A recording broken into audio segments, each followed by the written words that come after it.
A key to appreciating Jung's vast contributions to the field of psychology is knowledge of how Jung conceived of the psyche. The word psyche originally meant soul or spirit, but by the turn of the 20th century increasingly came to refer to mind. In Jungian psychology, one's psyche can be seen as their total personality, and encompasses all one's thoughts, behaviors, feelings, and emotions. Knowledge of the psyche, how it worked, and how one could influence its functioning was of the utmost concern for Jung. Broadly speaking, Jung divided the psyche into three main realms: consciousness, the personal unconscious, and the collective unconscious. The different realms of the psyche are not completely separate from each other, but instead continually interact in a compensatory manner. This dynamic interplay between the conscious and unconscious realms of the psyche leads, as we will see, to the potential for personal growth and change through what Jung termed the individuation process.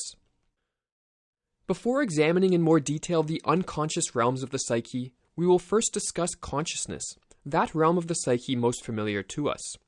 The conscious realm of the psyche can be described as one's field of awareness, and consists of those psychic contents that one knows. At the center of this field of awareness was what Jung called the ego. The ego is one's personality as they are aware of it firsthand. Or in the words of Jung, the ego forms, as it were, the center of the field of consciousness. And insofar as this comprises the empirical personality, the ego is the subject of all personal acts of consciousness.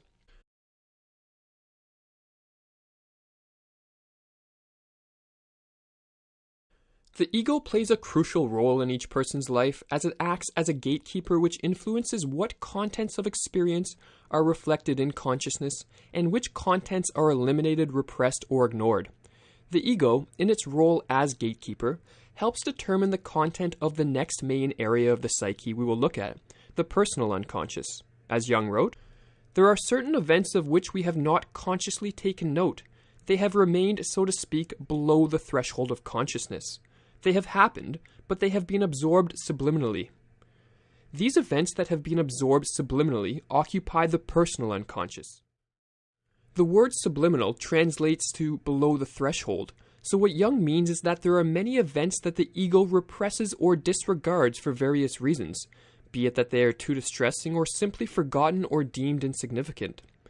But these events do not disappear completely from the psyche, but instead occupy the personal unconscious and continue to have the potential to influence one's personality. It must be stressed that the unconscious realm is not merely a receptacle for forgotten memories.